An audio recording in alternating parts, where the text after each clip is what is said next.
Selam dostlar. Selam. Banu ham qo'shiq. Qo'shiq ham Banu. Banu ham qo'shiq. Qo'shiq ham Banu. Banu ham qo'shiq. Qo'shiq ham Banu. Bu bek qiziq bo'ldi. Ey.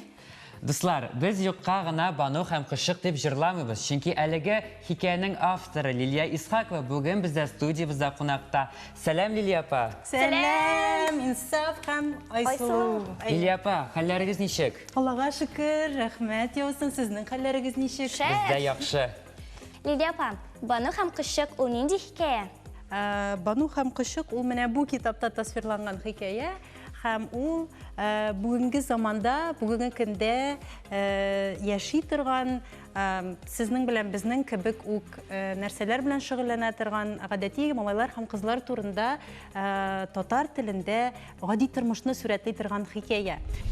Liliya opa, aliga kitob tatar ham ingliz tilida yozilgan. Aning ideyasi qaydan keldi? Шынлыкта ул шундай тормыштан ситуация этәрде дип әйтергә була инде. Шулай иттереп аны эшләргә. Без хәзерге вакытта Казанда яшәмибез, Прагада яшибез һәм минем кызым Сара, аңа 5 яшь. Ул инглиз телле балалар бакчасына йөри. Һәм татар телен саклау, татар телендә аралашу, татар телендә матур сөйләм булдыру безнең өчен ул мөһим.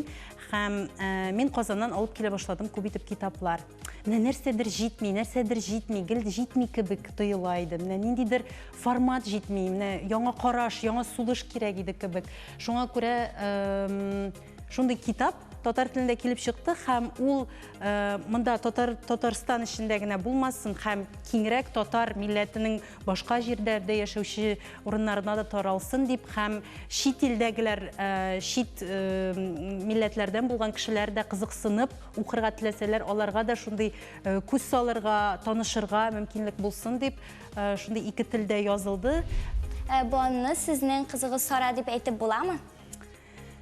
Күпмедер дәрәҗәдә була. Шуннан да шул бала туып, аны үстерә башлагач, бала дөньясына шундый кинәт кенә күзлек барлыкка килә. Син яңаша күрә башлыйсың.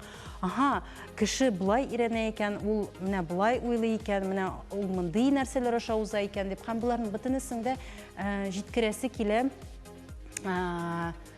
бөтен кешегә дә. Bu sizning birinchi hikoyangizmi? Birinchi hikoyam kitap буларак басылган birinchi hikoyam, ләкин тормышта язган birinchi hikoyam түгел. Китапны чыгару ул теге birinchi кыймак ясау кебек.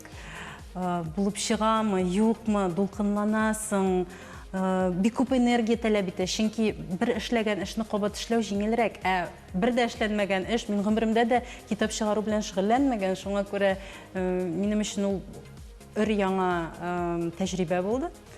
Шуңа иншалла киләчәк хикәяләр һәм әсәрләр җиңелрәк чыгар дип уйлыйм, ләкин һичшиксез дәвам итәргә телим. Лилия апа, безнең караучыларыбыз өчен бу бик яхшы яңалык. Рәхмәт, мин бик шат. Сез хәзерге вакытта Прагада яшәйсез дидегез. Андагы балалар безнең балалардан аерыламы? Нәрсәсе белән аерыла икән? Менә мин уртак яннарны күрәм инде күбрәк хәзерге вакытта.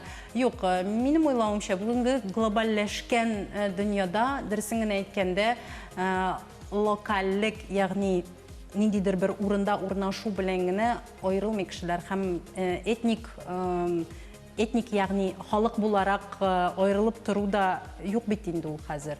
Беребез дә теге милли әйберләр киеп йөрми, мәсәлән, син американ дисәң, яки син анда итальян дисәң, окей, авызыңны ачып берәр сүз әйткәнче беркем дә белми бит синең нинди милләттән икәнен. Шуңа күрә тышкы яктан карап торышка, юк, алар нәкъ синең кебек.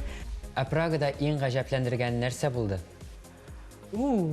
Кыш уртасында шортыдан һәм сланцыдан урамда йөрүче кешеләр. Безне бит инде гомер буе аягыңа ки, башыңа ки дип, гомумән монда салкыннар, теге алайтып көз көне дә чыкмыйбыз бит. Юк. Анда шулай килеп, өстә свитер, куртка, аста. Лилия апа, килгәнегез өчен зур рәхмәт. Сезгә рәхмәт. Киләсе эшләрегездә уңышлар теләп калабыз һәм сездән яңа китаплар көтәчәкбез. Рәхмәт. Рәхмәт сезгә. Şayan TV o'z ishini davom etadi. Bizning bilan qoling'iz.